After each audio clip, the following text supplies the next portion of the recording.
and welcome to the F1 debate, and what is in fact my first F1 video of 2015. And so yeah, it's been a long time coming. So this is, of course, if you've been with my channel for the last 12 months or even before that, or even if you're new to the channel, this is my 2015 predictions. Make this at the start of every year. So we're going to drive. It's F1. We might as well drive straight into it.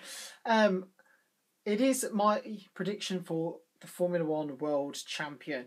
Now, last year, I've just watched that video back that I did last year, and I said it'd be either Hamilton, Button, or Raikkonen. I now, as I said in my 2013 review, part 3, I think it was, I couldn't have been more wrong apart from Lewis Hamilton. And obviously, I think after testing, it's either going to be Lewis Hamilton or Nico Rosberg. Those are obviously the two contenders. Might Sebastian Vettel or Bottas or Massa might be able to get in there, but I think they're only going to be there if Mercedes slip up, really.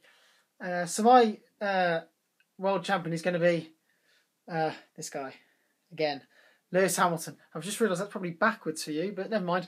Lewis Hamilton is going to be my 2015 Formula One World Champion. My Constructors World Champion, again, it's going to be blatantly obvious because it's going to be another team that I'm ironically wearing right there. It's going to be Mercedes. I don't think anyone will question that. It looked like Ferrari had caught them a bit at Jerez, and then the last couple of days of Barcelona, Mercedes kind of just went, yeah, we've been sandbagging. And so I think Mercedes are going to dominate. It depends on what their reliability is like, but I don't think anyone would question them apart from themselves, really, to be modest about them winning the World Championship this year. My Rookie of the Year. Now, we've only got 3 rookies at the moment. No, we've got 4 if you include Will Stevens. And I am going to include Will Stevens out of the rookies because he's only done 1 race. So he is really a rookie because everyone classed Grosjean as a rookie in 2012. So Will Stevens, I think, can be classed as a rookie here.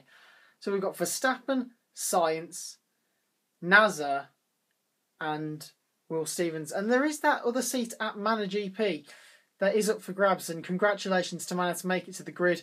I didn't do this in a video, but in around December time, I nearly tweeted, or I might have tweeted in fact, that it would be a miracle if they survived. And thankfully I didn't tweet, I'd eat my hat or something, because I honestly didn't think they would survive, and they've done an incredible job to survive. But anyway, back to Rookie of the Year. My Rookie of the Year, providing Mana survive, I want to say Will Stevens. A lot of people are saying Max Verstappen, but I think I'm begrudged by the fact that he's a year younger than me, and I'm here in my bedroom vlogging about F1, and he's actually driving in F1. Maybe that's part of it. Carlos Sainz, it'd be interesting to see how he does. I haven't watched much GP3 last year. I saw him in a race in 2013 when Kvyat dominated at Monza, and that's a story I've told a lot. That's when Danny Kvyat came onto the stage for me, and Sainz was kind of outclassed by Kvyat, so that's a little bit worrying, and he struggled a bit in testing. But I think Will Stevens, he showed good promise, and yeah, Will Stevens is going to be my Rookie of the Year, providing Mana stay up. My one to watch for 2015. This is a tough one. I haven't actually planned this before. I usually write them down, but I'm actually doing it on the go here. Vettel. I think it would have to be Sebastian Vettel, wouldn't it? And Kvyat. Those are the two you have to kind of go for. Kvyat, highly rated Kvyat. A lot of people didn't really know about him last year, and I only knew him because I'd watched him dominate at Monza in GP3. As again, I'm talking about that story again, but I think it'd be Vettel at Ferrari. I'm really excited about that. He pretty much he could completely and utterly destroy my YouTube career if he wins in Australia after I did the video why Vettel won't go to Ferrari about 12 months ago. So he's already really damaged my reputation, as it were. So, but Vettel at Ferrari, that's what I'm really interested to do. And I've kind of fallen back in love with Sebastian Vettel again. You know, we all kind of didn't like him in 2013 when he went on his winning spree. But I've started to like him again, and a few of my friends are like, "What do you like Vettel for?" But yeah, I'm starting to like Vettel again, and I hope he does well at Ferrari. I think it's a good move for him. It's a good move for Ferrari. I think, I'm going to get an abuse from a lot of Alonso fans here, but I think it was good for Ferrari for them to get rid of Alonso and to bring someone fresh in like Vettel. Ferrari were going a bit stale, and maybe that's what they need. So Vettel is my one to watch. My driver of the year. Nah, Daniel Ricciardo, he impressed. I haven't talked about Daniel Ricciardo in this yet. Driver of the year. Lewis and Nico are probably up there. Jensen, it'd be interesting to see what Jensen Button can do. But Valtteri Bottas, he could be my driver of the year. And yeah, I'll go with Valtteri Bottas, I think. Team of the year. Now, on this team of the year one, won't be Mercedes, I don't think. They probably will be the best team, but I don't think they'll be like my team of the year. My team of the year, I think I might give that award out now to Manor GP for actually making it. Fair play to Manor, they've done really well. And on my Twitter feed today, you had, I say this on Thursday, I make this video, I don't know when it will go out. That my Twitter feed was full of two things: Manor Grand Prix, getting ready for the Australian Grand Prix, and Caterham's Twitter feed, just full of eBay links, pretty much to different parts of the car, and that's it's just so sad to see, really, that Caterham, we haven't really heard about them over the winter, and they have gone. So Caterham have gone now. And they just moved to a really nice factory as well. Manor, they've lost their factory because when they went into administration, Has bought it. So they're coming in 2016. Be interesting to see how they do, as I know I'm running over. Something I do want to talk about with teams, even though it's not a prediction, is Force India. I am seriously concerned for Force India this year. They haven't really done much testing. They did 2.5 days, I think it was, at the final test, and I'm really worried for them.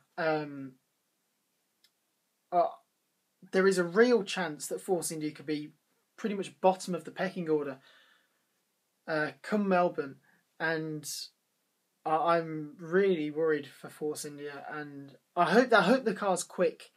That's going to be their saving grace. They've got two really quick drivers in that car, and they need to. If that car is enough to beat Toro Rosso and Sauber, I think they'd probably take that at the moment, given the current climate. And Manor as well should be a bit better than Manor. And I'm talking about Manor again, but they've passed the FIA crash test today for their 2015 car. But Force India, I'm really worried about them. But hopefully they'll be okay. And finally, as I realise I'm at 8 minutes already, and I want to get this under in 10, so this is going to be interesting. You may have seen on my Twitter feed, if you follow me, at MrF1_radio,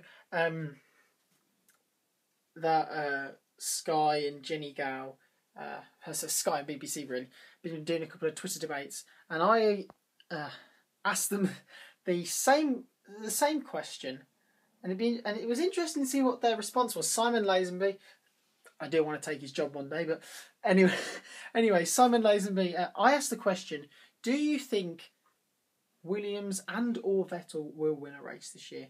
If you want to put your answers in the comments section below, if you watch my video. Simon Lazenby said he thinks both will happen, and Jenny Gow thinks that Williams is 100% and Vettel is 50-50. I'll put the tweets up on screen now. And it is interesting, really. Mercedes won't do the clean sweep this year. It's not possible, really. I don't think it is. But who will be there to pick up the pieces? I don't think Red Bull are there at the moment. They're really struggling. That Renault engine is not good at the moment. And it's behind Ferrari, and that's saying something. So I'd like to see Vettel win a race, and I'd like to see Williams win a race. So I'd like them both to happen.